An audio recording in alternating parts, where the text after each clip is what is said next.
Good morning. நான் உங்கள் maths teacher பேசுகிறேன். All of you welcome to our maths ma'am channel. இன்றைக்கி நம்ம வெக்டர் அல்ஜிப்ரா 6th சாப்டரில் லாஸ்ட் எக்ஸசைஸ் 1 வேர்டு 6.10 பார்க்க போகிறோம். இப்போ பாரு, ஃபஸ்ட்டு கணக்கு, if A vector and B vector are parallel vector then பாக்ஸுக்குள்ளே A vector C vector B vector is equal to, அதனுடைய ஆன்சர் 0. கண்ணு parallel வெக்டர் அப்படின்னாவே A vector equal to t into B vector, அதாவது ஒரு scalar into B vector. அப்போ box அப்படின்னா என்ன போடுவோம்? டிட்டர்மினன்ட் போடுவோமா? அப்போ B vector t into B வெக்டருடைய கோஎஃபிஷியன்ட் எழுதுவோம். ரெண்டாவது ரோவில் சி வெக்டருடைய கோஎஃபிஷியன்ட், மூணாவது ரோவில் பி வெக்டருடைய கோஎஃபிஷியன்ட் பார்த்தா R1ம் R2, R1லேருந்து டீயை வெளியில் எடுத்துடலாம். அப்போ R1ம் R2வும் ஈக்குவலாக இருக்கும், சாரி R1ம் R3யும் ஈக்குவலாக இருக்கும். அப்போ அதனுடைய வேல்யூ 0. இப்போ புரிஞ்சுதா சாமி? அதாவது பேரலல் அப்படின்னா மொதல் ரோவும் மூணாவது ரோவும் என்ன ஆயிரும்? ஈக்குவல் ஆயிரும். அப்போ ஸோ அதனுடைய வேல்யூ என்ன ஆயிரும்? 0 ஆயிரும். ஓகேவா? அடுத்து ரெண்டாவது கணக்கு பாருங்கன்னு, இஃப் வெக்டர் வந்து alpha vector lies in the plane of beta vector and gamma vector. Beta வெக்டரும் காமா வெக்டரும் இருக்கிற பிளேனில் ஆல்ஃபா வெக்டரும் இருக்குது. அப்படின்னா என்ன? Alpha vector beta vector gamma வெக்டராக lies in the same plane. அப்போ கோப்ளனார், ஒரே தளத்தில் அமையுது அப்படின்னு அர்த்தம். பீட்டா வெக்டரும் காமா வெக்டரும் இருக்கிற தளத்தில் தான் இந்த ஆல்ஃபா வெக்டரும் இருக்குது. அப்போ alpha vector beta vector gamma vector are coplanar. அப்போ what is the condition for the coplanar? Alpha பாக்ஸுக்குள்ளே alpha vector beta vector gamma vector equal to 0, மூணுமே ஒரே தளத்தில் இருக்குது. So it is coplanar. ஸோ பாக்ஸுடைய வேல்யூ நமக்கு என்ன? 0. இப்போ புரிஞ்சுதா தங்கம்? அடுத்தது தேர்டு பாருங்க, மூணாவது கணக்கு, A vector dot B vector equal to B vector dot C vector equal to C vector dot A vector equal to 0. இது என்ன மீனிங்கு? ஏ வெக்டர் வந்து பியுக்கும் பர்பண்டிகுலர் சியுக்கும் பர்பண்டிகுலர். அதே மாதிரி பி பாரு, ஏவுக்கும் பர்பண்டிகுலர் சி ஈக்குவல் டு 0 அப்படின்னாவே பர்பண்டிகுலர். அப்போ A vector அப்படிங்கிறது மீதி ரெண்டுக்கும் பர்பண்டிகுலர், பி வெக்டர் அப்படிங்கிறது மீதி ரெண்டுக்கும் பர்பண்டிகுலர், ஒன்றுக்கு ஒன்று பர்பண்டிகுலராக இருக்குது. தென் த வேல்யூ ஆஃப் பாக்ஸோடைய வேல்யூ. கண்ணு பாக்ஸ் அப்படின்னாவே ஒரு டாட்டு ஒரு கிராஸ் இருக்கும். நான் சொல்கிறது புரிஞ்சுதா? அப்போ தேர்ஃபோர் என்ன போடுவேன்? இதுக்கான ஃபார்முலா போடும்போது நீ என்ன போடுவேன்? ஏ வெக்டர் டாட்டு, இதனுடைய formula modulus of B vector modulus of C vector sine 90. ஏன்னா பியும் சியும் பர்பண்டிகுலர் இல்லையா? அப்போ சைன் 90 என் கேப், சைன் 90 1 ஆயிரும். அப்போ modulus of B vector modulus of C vector வச்சுட்டு அடுத்து ஏ வெக்டர் வந்து எதை பெருக்கும்? என் கேப்பை. அப்போ modulus of A vector modulus of N cap. இப்போ ஏ வெக்டருக்கும் என் வெக்டருக்கும் இடைப்பட்ட ஆங்கிள் வந்து 0. ஏன்னா என் கேப் அப்படிங்கிறது பியுக்கும் சியுக்கும் பர்பண்டிகுலர் யூனிட் வெக்டர். அப்போ பியுக்கும் சியுக்கும் பர்பண்டிகுலராக இருக்கிறது பாரு ஏ. அப்போ ஏவும் பிசிக்கு பர்பண்டிகுலர், என்னும் பிசிக்கு பர்பண்டிகுலர். அப்போ இது ரெண்டும் பேரலல். அப்போ பேரலல் அப்படிங்கும்போது ஆங்கிள் வந்து 0. அப்போ நமக்கு என் கேப் வந்து 1 ஆயிரும். அப்போ அதனுடைய answer modulus of A vector modulus of B vector modulus of C vector. இப்போ இது புரிஞ்சுதுங்களா? இதில் ஏதாச்சும் உனக்கு டவுட்டாக இருந்ததுன்னா கேளுங்க. அடுத்த கணக்கு, இந்த மூணாவது கணக்கே பாருங்கள், அனதர் மெத்தட்லேயும் போடலாம். கண்ணு A vector B vector C vector ஒன்றுக்கு ஒன்று பர்பண்டிகுலரா? அப்போ ஏ வெக்டர் ஏ ஐ கேப்னு எடுத்துக்கோ, பி வெக்டரில் B J cap, C vector C K cap. இங்கே பாருதா, ஏவையும் பியும் பெருக்கும்போது டாட் ப்ராடக்ட் பண்ணால் என்ன? ஐயும் தான் பெருக்கணும். இது ஐ இது ஜே, மாற்றி பெருக்கணும் 0 ஆயிருமா? அதே மாதிரி B vector dot C vector பாரு, இங்கே ஜே கேப்பு இங்கே சி கே கேப், 0 ஆயிரும். A vector dot C vector போட்டாலும் 0. அப்போ பாக்ஸ்னால் என்ன போடுவோம்? இது போடுமா? டிட்டர்மினன்ட் போடுமா? அப்போ ஏ வெக்டருடைய கோஎஃபிஷியன்ட் என்ன? ஏ மட்டும்தான் 0 0, ஏன்னா ஐ கேப் மட்டும்தானே இருக்குது. பி வெக்டரில் 0 பி 0, ஏன்னா இதில் ஜே மட்டும்தான் இருக்குது. சி வெக்டருடைய கோஎஃபிஷியன்ட் எழுதும்போது 0 0 சி. இது வேல்யூ கண்டுபிடிச்சா ஏபிசி. ஏங்கிறது என்ன? மாலஸ் ஆஃப் ஏ வெக்டர். ஏ வெக்டருக்கு மாலஸ் எடுத்துப்பார், ஏ மட்டும்தான் வரும், ஏன்னா ஐ கேப் 1 ஆயிருமா? மாலஸ் ஆஃப் பி வெக்டர் தான் B, modulus of C vector C. இப்படி புரியுதா? இப்படியும் போடலாம். இப்போ புரிஞ்சுதா தங்கம்? அடுத்தது நாலாவது கணக்கு. நாலாவது கணக்கு பார், if A vector B vector C vector are 3 unit vector. இதில் நல்லா கவனமாக பார்த்துக்கோ, இது unit vector. Such that A vector is perpendicular to B vector. A vector B வெக்டருக்கு perpendicular and parallel to C vector. A vector வந்து C வெக்டருக்கு பேரலாக இருக்குது தான் பி வெக்டருக்கு perpendicular. Then A vector cross B vector cross C vector கண்டுபிடிக்கணும். இதனுடைய formula பாரு, A vector dot C vector into B vector minus A vector dot B vector into C vector. இதில் ஏ வெக்டர் பி வெக்டருக்கு perpendicular. அப்போ இந்த dot product என்ன ஆயிரும்? 0. 0வை சி வெக்டர் பெருக்கினாலும் 0. இங்கே இது பேரலல், ஏ வெக்டருக்கு சி வெக்டர் பேரல். அப்போ இதுக்கான formula modulus of A vector modulus of C vector parallel அப்படிங்கும்போது காசு தீட்டா வந்து 0 ஆயிரும். இப்போ பி வெக்டர், அப்போ இது 1 பாருதா யூனிட் வெக்டரா? அப்போ இது 1 இது 1 இது 1 1 பெருக்குனா 1 தான். 1 into B vector B vector. அப்போ இதனுடைய ஆன்சர் என்ன? B vector. புரிஞ்சுதா சாமி? இல்லை ஏதாச்சும் சந்தேகமாக இருந்தால் கேளுங்க. அடுத்தது அஞ்சாவது கணக்கு பாருங்கள். பாக்ஸுக்குள்ளே A vector B vector C vector equal to 1 then the value of அப்படின்னு கொடுத்துருக்காங்க. இங்கே வந்து 6 பாக்ஸ் கொடுத்துருக்காங்க. நியூமரேட்டரில் 1 டினாமினேட்டர் 1. கண்ணு இது ஒன்றுமே இல்லை, ரொம்ப சிம்பிள். இங்கே பேர் ஆர்டர் பேருதா A vector B vector C vector அல்லது B vector C vector A vector அல்லது C vector A vector B vector. இப்படி கரெக்டாக ஆர்டராக இருந்ததுன்னா 1. அதே டைரக்ஷன் மாறி வந்தால் -1. இவ்வளவு தான். இதில் பாரு கரெக்டாக பார் A vector B vector C vector. அப்போ இது 1. C vector A vector B vector இதுவும் 1. அதே மாதிரி இது பாரு B vector C vector A vector சரியாக ஆர்டராக இருக்குது. அப்புறம் ஏபிசி 1 இதுவும் 1 இது 1. இதுவும் பாரு C vector A vector B vector order சரியாக இருக்குது. ஆனால் கீழே இருக்கிறது பாரு சி வெக்டர் பி வெக்டர் ரிவர்ஸில் போகுது. அப்போ இது -1. அப்போ 1 கூட்டினா 2 2ல் 1 போச்சுன்னா 1. அப்போ அதனுடைய ஆன்சர் 1. இப்போ புரிஞ்சுதா தங்கம்? ஆர்டர் சரியாக இப்படி இந்த டைரெக்ஷனில் வரணும். நமக்கு என்ன டைரெக்ஷன்?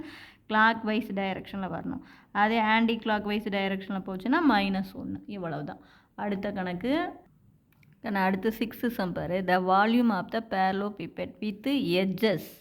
என்ன edges? I cap plus J cap, I cap plus 2 J cap, I cap plus J cap plus pi K cap அப்படின்னு கொடுத்துட்டான். இது ஒரு எட்ஜு இது ஒரு எட்ஜு இது. அப்போ இது ஏ வெக்டர் இது பி வெக்டர் இது சி வெக்டர். அப்போ வால்யூம் ஆஃப் த parallelepiped என்ன? வால்யூம் ஆஃப் த parallelepiped அப்படின்னாவே என்ன? நமக்கு பாக்ஸ்க்குள்ளே A vector B vector C vector. அப்போ பாக்ஸ் அப்படின்னா என்ன போடுவோம்? டிட்டர்மினண்ட்டு. அப்போ ஏ வெக்டருடைய கோஎஃபிஷியன்ட் இத்தனை ஏ வெக்டர்னு எடுத்துக்கிட்டோம். இது ஏ வெக்டர் எடுத்துக்கோ, இது பிஇ இது சி. அப்போ இதனுடைய கோஎஃபிஷியன்ட் 1 1 0. பி வெக்டருடைய கோஎஃபிஷியன்ட் 1 2 0. சியோடைய கோஎஃபிஷியன்ட் 1 1 பை. இப்போ வேல்யூ போட்டுப்பார். அப்போ 1 வழியாக போகிற இதை மறைச்சிக்கிட்டா 2 பை இது 0 ஆயிரும். அதே மாதிரி இது -1 இங்கே போட்டால் பை இது 0 ஆயிரும். இது வழியாக போடவே தேவையில்லை. அப்போ 2 பையில் ஒரு பை போச்சுன்னா பை. புரிஞ்சுதான்? வால்யூம் ஆஃப் த parallelepiped அப்படின்னாவே பாக்ஸு, பாக்ஸ் அப்படின்னாவே டிட்டர்மினண்ட்டு. அப்போ இது வந்து இந்த மொதல் வெக்டருடைய கோஎஃபிஷியன்ட், இது வந்து ரெண்டாவது வெக்டர் செகண்ட் ரோ வந்து ரெண்டாவது வெக்டருடைய கோஎஃபிஷியன்ட், தேர்ட் ரோ வந்து மூணாவது வெக்டருடைய கோஎஃபிஷியன்ட். வேல்யூ போட்டோம்னா நமக்கு ஆன்சர் வந்துடும். புரிஞ்சுதா சாமி? அடுத்த கணக்கு நமக்கு பாரு ஏழாவது கணக்கு பாருங்கள். If A vector and B vector are unit vector such that பாக்ஸ்க்குள்ளே A vector B vector a vector cross b vector equal to 1/4 then the angle between a vector and b vector. கண்டு box அப்படின்னாவே ஒரு இடத்துல டாட்டும் ஒரு இடத்துல கிராஸும் இருக்கும். Tattoo cross வச்சுக்கலாம் அல்லது கிராஸு டாட் எப்படி வேணாலும் எழுதிக்கலாம். இந்த கேப்பில் டாட் வச்சா இங்கே கிராஸ் எடுக்கணும். நான் இங்கே கிராஸ் இருக்கிறதுனால என்ன பண்ணியிருக்கேன்? இங்கே கிராஸும் இங்கே டாட்டும் வைக்கிறேன். அப்போ ஏ வெக்டர் இங்கே இந்த கேப்பில் கிராஸு இந்த கேப்பில் டாட்டு. அப்போ A vector cross B vector dot A vector cross B vector ரெண்டு ஒரே மாதிரி வரா. அப்போ A vector cross B vector whole square. இதனுடைய formula modulus of A vector modulus of B vector sine theta N cap whole square. இது unit vector பார். அப்போ இது வந்து 1 இது 1 sine theta N cap whole square. அப்போ இதை ஸ்கொயர் பண்ணால் சைன் ஸ்கொயர்டு தீட்டா. இது N cap squared மால்லஸ் of N cap squared. N கேப்புங்கிறது யூனிட் வெக்டர். ஸ்கொயர்டு பண்ணும்போது இதுவும் 1 ஆயிரும். அப்போ sine squared theta equal to 1/4 அவனே கொடுத்துருக்கான். இப்போ ரூட் எடுத்தால் சைன் தீட்டா வந்து என்ன 1/2. அப்போ எந்த ஆங்கிளில் 1/2 என்ன 30 டிகிரியில். அப்போ தீட்டா ஈக்குவல் டு π/6. உனக்கே தெரியும் 30 டிகிரி எப்படி அப்படின்ட்டு. அந்த ஆங்கிள் போட்டு பார்த்தீங்கன்னாவே உனக்கு இதில் வந்து இது வந்து என்ன நமக்கு 90, இது வந்து 30, இது வந்து 60. அப்போ இது 1 2√3 அப்படின்னு போடுவோமா? இப்போ பார் 30 ஆப்போசிட் சைட் பை ஹைபாட்னியூஸ் 1/2 வந்துருச்சா? அப்போ 30 டிகிரி. இப்போ இது புரிஞ்சுதா தங்கம்? இதில் ஏதாச்சும் டவுட்டாக இருந்ததுன்னா கேளுங்க. புரியுதா சாமி? சரி, இப்போ அடுத்த கணக்கு 8வது கணக்கு பாருங்கள். A vector equal to I cap plus J cap plus K cap, comma B vector என்ன கொடுத்துருக்காங்க? I cap plus J cap. C vector என்ன கொடுத்துருக்காங்க? I கேப் மட்டும்தான் கொடுத்துருக்காங்க. And A vector cross B vector cross C வெக்டருடைய answer lambda A vector plus mu B vector. Then the value of lambda plus mu கண்டுபிடிக்க சொல்கிறாங்க. Just இதுக்கு formula தான் எழுத போகிறேன், ஒன்றுமே பண்ண போகிறதில்ல. இங்கே பாருங்கள், A vector cross B vector cross C vector. அப்போ வந்து சி தான் போய் இதை பெருக்கும். மொதல் தூரமாக இருக்கிறத பெருக்கணும், ஞாபகம் வச்சுக்கோ. அப்போ என்ன? A vector dot C vector into B vector minus அடுத்து சி போய் பியை பெருக்கும். அப்போ B vector dot C vector into A vector. இப்போ A vector dot C vector பாருங்கள், இந்த ஏவையும் சியையும் பெருக்கும்போது ஐயோடைய கோஎஃபிஷியன்ட் ஐயோடைய கோஎஃபிஷியன்ட் தான் பெருக்கணும். அப்போ இது ஐ மட்டும்தான் இருக்குது. 1 × 1 வந்து 1 தான் இன்ட்டு பி வெக்டர். அதே மாதிரி B vector dot C vector பாருங்கள், இங்கே ஐஜே இருக்குது, ஆனால் இங்கே ஐ மட்டும்தான் இருக்குது. டாட் ப்ராடக்ட்னால் என்ன பண்ணணும்? ஐஐ தான் பெருக்கணும். ஐயோடைய கோஎஃபிஷியன்ட் ஐயோடைய கோஎஃபிஷியன்ட். அப்போ ஐஐயும் பெருக்கும்போது 1, இங்கே ஜே இருக்குது, இங்கே ஜே இல்லை, அப்போ அது 0 ஆயிரும். புரிஞ்சுது? அதே தான் ஏ வெக்டர் டாட் சி வெக்டருக்கு ஐயோடைய கோஎஃபிஷியன்ட் இன்ட்டு ஐயோடைய கோஎஃபிஷியன்ட் 1 தான் வரும். ஜே இங்கே இருக்குது, இங்கே இல்லாதனால 0. அதே மாதிரி கே இங்கே இருக்குது, இல்லாதனால 0. அப்போ இது 1ன்னு போட்டோமா? அப்போ 1 × பி வெக்டர் 1 × ஏ வெக்டர் வந்துருச்சு. ஆனால் அவன் என்ன கொடுத்துருக்கான் பார், நமக்கு வந்த answer 1 × B vector minus 1 × A vector. ஆனால் அவன் கொடுத்துருக்கிறது lambda A vector plus mu B vector. இப்போ கம்பேர் பண்ணுறோம் பார். ஏ வெக்டரை இங்கே பார் லேம்டா ஏ வெக்டர், இங்கே பார் ஏ வெக்டருக்கு பக்கத்தில் இருக்கிற கோஎஃபிஷியன்ட் -1. அப்போ லேம்டா வந்து -1. மியூ பி வெக்டர், இங்கே பார் பி வெக்டருடைய கோஎஃபிஷியண்ட்டை கம்பேர் பண்ணும்போது மியூ வந்து 1 வந்துடும். ஏ வெக்டருடைய கோஎஃபிஷியண்ட்டை கம்பேர் பண்ணும்போது லேம்டா -1. இப்போ லேம்டா ப்ளஸ் மியூ அப்படின்னா -1ஐயும் +1ஐயும் கூட்டினா என்ன வரும்? 0. ஜஸ்ட்டு ஃபார்முலா தான். தெரியுதா சாமி? இதில் ஏதாச்சும் டவுட்டு? ஃபார்முலா டாட் ப்ராடக்ட் பண்ணால் என்ன, கம்பேர் பண்ணு. அவன் கொடுத்துருக்கிற ஆன்சருக்கும் நீ உனக்கு வந்த ஆன்சர் கம்பேர் பண்ணி லேம்டாவை கண்டுபிடி. இப்போ லேம்டா போடும்போது பார்த்திக்கோ ஏ வெக்டர் இங்கே மாற்றி போட்டுறாது. இது ஏ வெக்டருடைய கோஎஃபிஷியண்ட்டை கம்பேர் பண்ணால் லேம்டா -1, பி வெக்டருடைய கோஎஃபிஷியன்ட் கம்பேர் பண்ணால் மியூ 1. புரிஞ்சுதா? இப்போ கூட்டும்போது உனக்கு என்ன ஆயிரும்? 0 ஆயிரும். புரிஞ்சுதா சாமி? Wish you all the best. அடுத்த கணக்கு 9th சம்பர். If A vector B vector C vector are non coplanar non zero vectors. இது ஜீரோ வெக்டரும் இல்லை, அப்புறம் இன்னொன்று என்னது? கோப்பலனாரும் இல்லை. புரியுதா? கோப்பலனார் அப்படின்னாவே பாக்ஸ் 0 வந்துடும். ஆனால் அவன் சொல்லியிருக்கு non coplanar and non zero vector such that பாக்ஸுக்குள்ளே A vector B vector C vector வந்து 3ன்னு கொடுத்துட்டான். தென் இதனுடைய வேல்யூ பாக்ஸுக்குள்ளே A vector cross B vector B vector cross C vector C vector cross A vector. இது பாக்ஸில் cross வந்தால் இதனுடைய ஃபார்முலாவே இது வேல்யூவே பாக்ஸுக்குள்ளே A vector B vector C vector whole squared. இது பாக்ஸு ஸ்கொயர்டு, அதுக்கு ஒரு ஸ்கொயர்டு. தப்பர் அவனே ஸ்கொயர்டு கொடுத்துருக்கான். உள்ளே இருக்கிறது பாக்ஸு ஸ்கொயர்டு. இந்த பாக்ஸோடைய வேல்யூ பார் 3 கொடுத்துருக்கானா? அப்போ 3 ஸ்கொயர்டு ஹோல் ஸ்கொயர்டு. 3 ஸ்கொயர்டு பண்ணால் 9, 9 ஸ்கொயர்டு பண்ணால் 81. இது வந்து ரொம்ப ஈஸி. பாக்ஸுக்குள்ளே ப்ளஸ் கொடுத்துருந்தா 2 பாக்ஸ்னு வரும். பாக்ஸுக்குள்ளே கிராஸ் கொடுத்துருந்தா பாக்ஸு ஸ்கொயர்டு வரும். பாக்ஸுக்குள்ளே மைனஸ் கொடுத்துருந்தா 0 வரும். இது ஈஸியாக ஞாபகம் வச்சுக்கோ.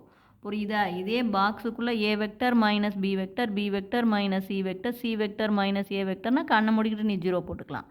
அதே பாக்ஸுக்குள்ளே A vector plus B vector B vector plus C vector C vector plus A வெக்டர்னா 2 × box A vector B vector C வெக்டர்னு போடணும். 2 டைம்ஸ் பாக்ஸு. இப்படி கிராஸ் இருந்ததுன்னா பாக்ஸு ஸ்கொயர்டு. புரிஞ்சுதா சாமி? அப்போ இதனுடைய ஆன்சர் உனக்கு 81. அப்போ அடுத்த கணக்கு 10வது கணக்கு 10th சம் பாரு. If A vector B vector C vector are 3 non coplanar unit vectors. இது ஒரு தளத்தில் அமையாத 3 vector such that A vector cross B vector cross C வெக்டருடைய ஆன்சர் என்ன கொடுத்துருக்காங்க பாரு, B vector plus C vector divided by என்னென்னு கொடுத்துருக்காங்க, √2 அப்படின்னு கொடுத்துட்டாங்க. இப்போ புரியுதா? அப்போ then the angle between A vector and B vector. இப்போ பார், A vector cross B vector cross C vector B vector plus C vector divided by √2ன்னு கொடுத்துட்டாங்க. சரி, இப்போ இவன் கொடுத்ததுக்கு நம்ம ஃபார்முலா எழுத போகிறேன். A vector cross B vector cross C vector. இப்போ பார், ஏ போய் தூரத்தில் இருக்கிறது தான் ஃபஸ்ட்டு போயிருக்கும் ஃபார்முலா பிரகாரம். அப்போ A vector dot C vector into B vector minus அடுத்து ஏ போய் பிஏ பெருக்கும் பக்கத்தில் இருக்கிறது, A vector dot B vector into C vector. இப்படி ஞாபகம் வச்சுக்கோ. இது மாதிரி கிராஸ் கொடுத்துருந்தா ஏ போய் தூரத்தில் இருக்கிறது பெருக்கும் ஃபஸ்ட்டு, அடுத்தது மைனஸ் ஏ போய் பக்கத்தில் இருக்கிறது பெருக்கும்னு போட்டுக்கோ. இப்போ அவன் கொடுத்தது பிரகாரம் இதை கம்பேர் பண்ண. அப்போ A vector dot C vector என்ன வந்திருக்கணும், 1/√. பாரு, √2 வந்து இதுக்கும் காமன் இதுக்கும் காமன். இந்த பி வெக்டர் சரியாக இருக்கா? அப்போ இது 1/√2. அடுத்து மைனஸ் அதே மாதிரி A vector dot B vector என்ன வந்திருக்கணும், அதுவும் 1/√2 தான். ஆனால் என்ன, இங்கே பாரு நடுவாண்ட ப்ளஸ் இருக்குது. அதனால் கண்டிப்பாக இது -1/√2வாக இருந்தால் தான் மைனஸ் இன்ட்டு மைனஸ் ப்ளஸ் ஆகும். √2 காமனாக எடுக்கும்போது பி வெக்டர் ப்ளஸ் சி வெக்டர்னு வரும்.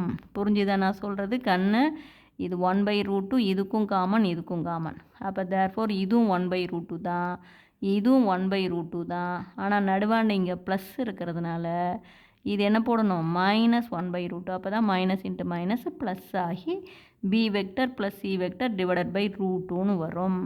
இப்போ நமக்கு இது கேட்கல, angle between A vector and B, இதை தான் கேட்குறாங்க. அப்போ angle between A vector and B vector அப்படிங்கும்போது இது ப்ளஸ் 1/√2வாக இருந்தால் π/4ன்னு சொல்லியிருப்பேன். மைனஸ் அப்படிங்கும்போது செகண்ட் குவாட்ரண்ட்டில், அப்போ செகண்ட் குவாட்ரண்ட்டில் π - π/4, அப்போ 3π/4. புரிஞ்சுதா சாமி? இது மைனஸ் வந்ததுனால நாம் என்ன கண்டுபிடிச்ச ஆங்கிளை பையிலிருந்து கழிக்கணும். 1/√2 அப்படின்னாவே நமக்கு தெரியும் π/4, 45 டிகிரிக்கு தானே 1/√2. புரியுதா? 45 டிகிரி. இது மைனஸ் அப்படிங்கிறதுனால π - π/4. அப்போ ஆன்சர் 3π/4. இப்போ புரிஞ்சுதா சாமி? இதில் ஏதாச்சும் டவுட் இருந்ததுன்னா கேளுங்க. Wish you all the best. Thank you.